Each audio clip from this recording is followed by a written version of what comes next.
Hi everyone, my name is Aurie Dinerias. For this video, ipakita na ko sa inyo ang simulation o code walkthrough ng Genome Search algorithm gamit ang Java. So this is the code that I implement. Let's go step by step. Public class Genome Search example. So this is the class name Genome Search example. Public static void Genome int. So naka-define ni sa si Genome Search, naka-define sa o mo accept sa integer value.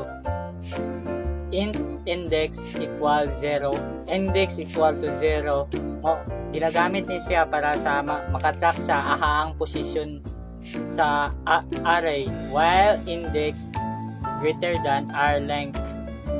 So pasabot ane kay mo ni sa isa ka loop ni a loop that continue as long as index is within bounds in the array. If index equal to 0, index will just move step forward. Ang pasabot din na line if equal to ang index equal to 0 kay mo forward sa if array index greater than or equal than array index 1 kay ang pasabot ana diri na line kay wait lang ano to pa kay mo forward siya kung greater than siya or equal mo kuha niya siya mo move forward, else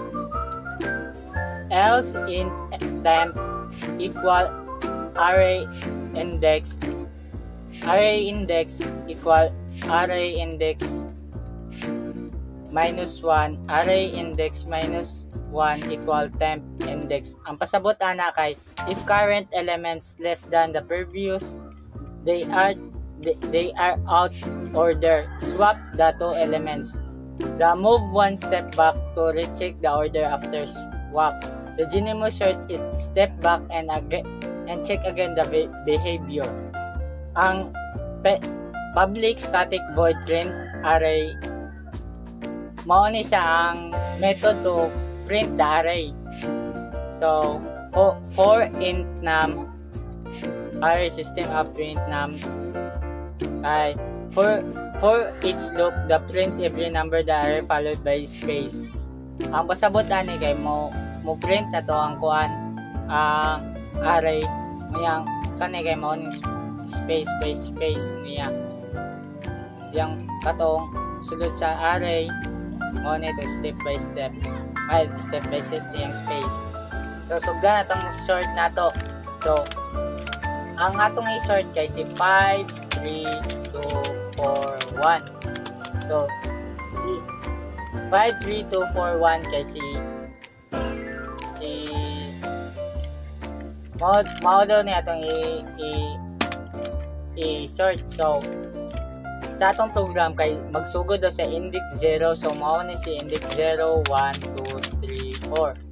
So naabutan sa itong program kay magsugod sa index 0. So ang index 0 kay wala man siya previous, wala siya iyang before, so move forward sa index 1. So ang index 1 na to kay si 3, so iyang previous kay si 5. So 3 less than 5 true man sa, so mo kuan, so tama sa so ang result ni kay 3 5 2 4 1. So human niya og swap sa kanay si 5 ug 3 kay mo recheck na sa mo balik na sa index 0. So ana ko ganina ang index 0 kay wala man siya previous, so maadto ta sa index 1. So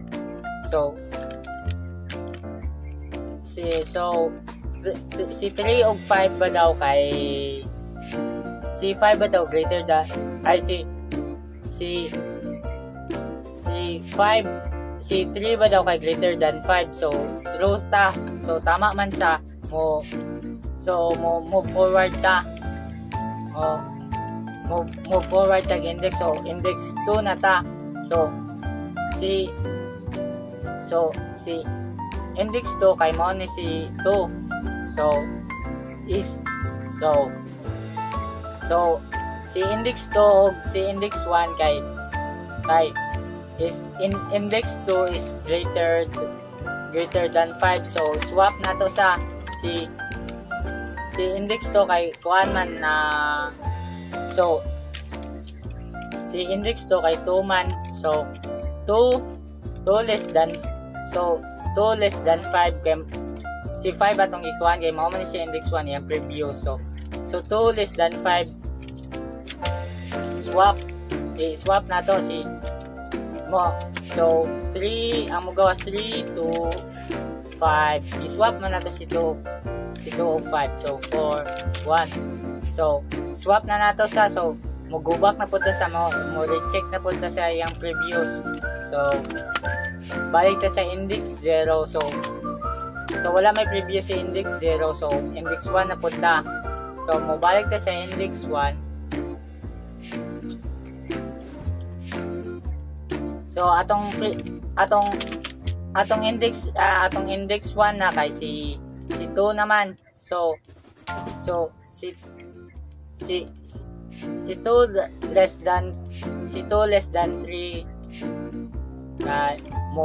move forward ay swap na to sa 2 less than 3 swap, so ang result kay 2 3 5 4 1, so kuman og swap mo recheck na punta, mo balik na punta, so mo balik ta sa index 0, so index 0 na ta, so ba may previous ang index 0, so ang index 1 na nato si 3, so si 2 ug 3 kay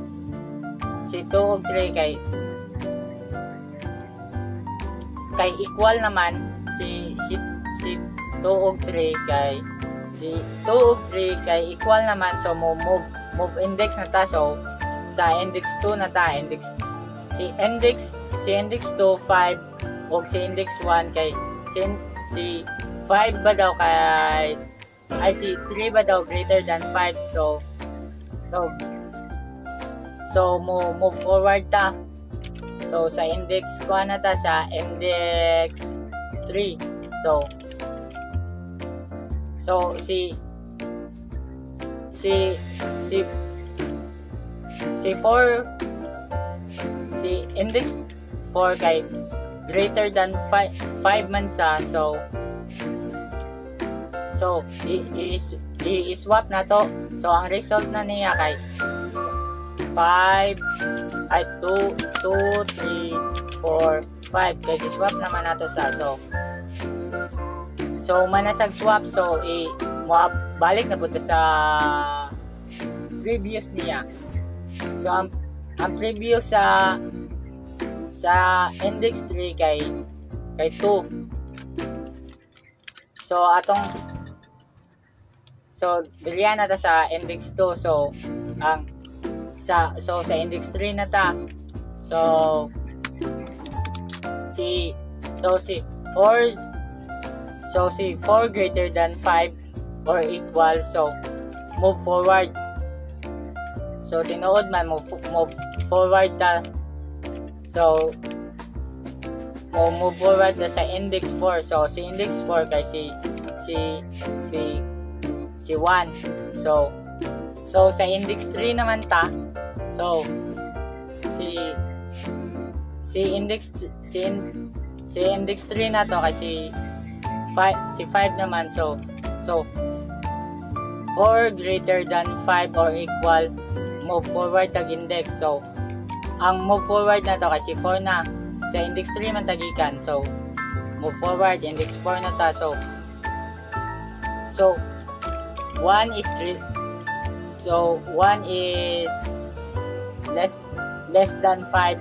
So swap na nato sa, so mahitabuan na kay 2, 3, 4, 1, 5.